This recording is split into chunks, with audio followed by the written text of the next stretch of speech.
Steel, the metal of metals. Steel for structures. Steel for bridges, for rails, for machines. Everywhere it is steel, steel, and more steel.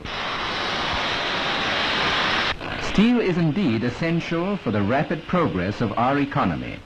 It is the metal of the age. When India launched on a program of planned development, the need for more steel was felt. By the end of the first plan period, the shortage of steel became more evident. The annual production of steel in the country was about 2 million tons, but the demand was much more. So the development plans envisaged increasing steel production threefold in the next few years.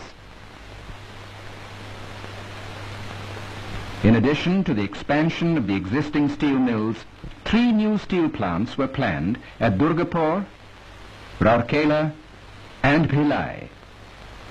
Bhilai in Madhya Pradesh, on the main Bombay-Nagpur-Calcutta railway line, was selected because of the availability of raw materials nearby. Good quality iron ore from Rajhara mines, coal from Korba, hitherto unexploited, and limestone from Nandini. Another factor was its proximity to the markets of central and western India. An agreement was signed between India and the USSR in 1955, under which help from the Soviet Union was assured in putting up the Bhilai steel plant. Within a year, the project reports were ready, and the sleepy village of Bhilai came to life.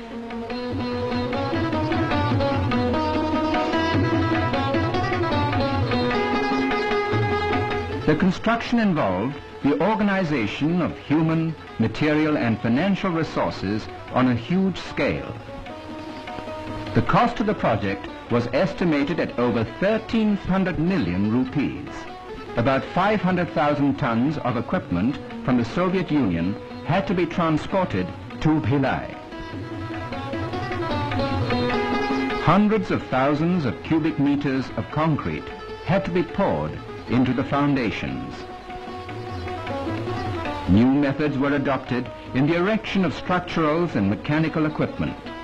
At the peak of construction, nearly 100 heavy erection cranes were in use. Engineers and technicians, both Soviet and Indian, toiled day and night alongside thousands of Indian workers to put up the plan according to schedule. The first stage of construction was completed in February 1959, when President Rajendra Prasad inaugurated the production of pig iron. It was not long before other sections of the plant were completed. Today, a gigantic edifice of steel dominates the skyline of Bhilai. The Bhilai steel plant today comprises 3 coke oven batteries, 3 blast furnaces, 6 open hearth furnaces, 4 rolling mills, and a power generation plant.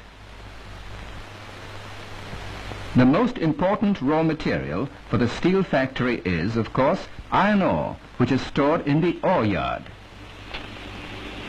The ore contains impurities. Steel making, in a sense, is the process of liberating iron from its impurities. Coal is essential for smelting iron, but it contains many volatile substances which have first to be removed.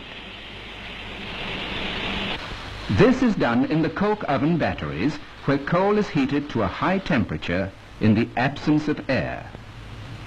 The volatile substances escape as gases, and red-hot coke is left behind. The coke is collected in quenching cars. The blast furnace is where pig iron is produced. Skip cars take the raw materials, iron ore, coke and limestone, to the top of the furnace and charge them in.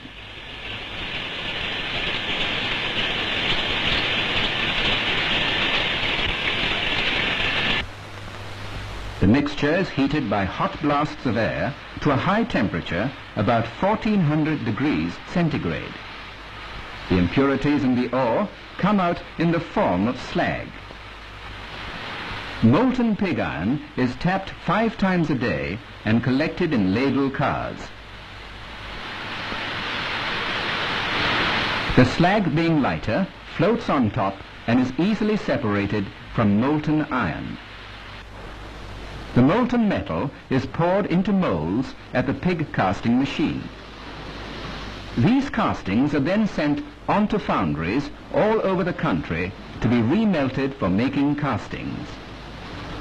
But the bulk of the molten pig iron goes to the open heart furnace for the making of steel. Here the pig iron is further heated and processed to a temperature of about 1600 degrees centigrade for nearly 12 hours. And now the white-hot stream of steel is ready to be collected in big ladles. It's then teamed into cast iron molds for making rectangular blocks of steel called ingots. These ingots have to be rolled into several shapes and sizes, and so they are sent on to the rolling mills. But first the ingots have to be reheated so that these can be rolled. The most modern equipment with remote controls is used in all these operations. Advanced technological processes and methods of production, which have been successfully used in the Soviet Union, have been adopted. In the rolling mills, the heated ingots are rolled into various shapes and sizes.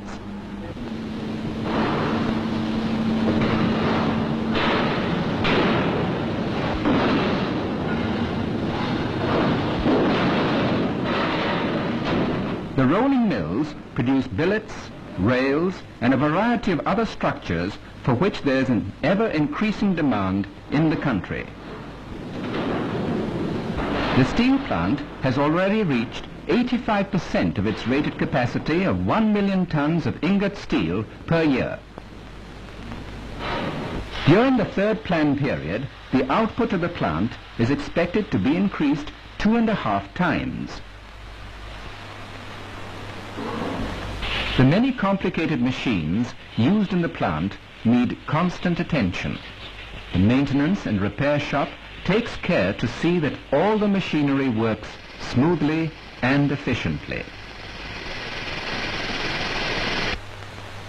The Research Control Laboratory helps the steel plant to keep pace with the latest developments in the technology of making iron and steel. In order to ensure high quality of the steel produced, it keeps a constant check on the raw materials used.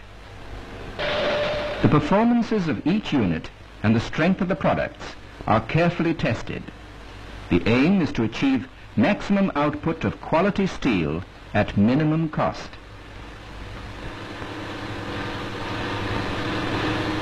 The operation and maintenance of a plant like the Bhilai Steelworks calls for skilled technicians.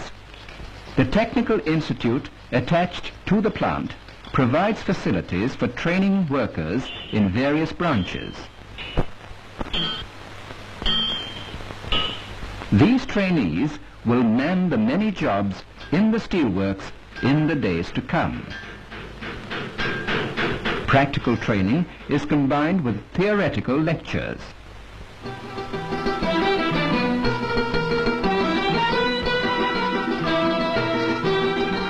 A new township, Bhilai Nagar, has come up near the plant. It has all the civic amenities. Bhilai is a happy example of Indo-Soviet economic and technical cooperation. It plays a significant role in the rapid industrialization of India. It marks a milestone in the country's progress. Bhilai is a symbol of the nation's faith in its own future.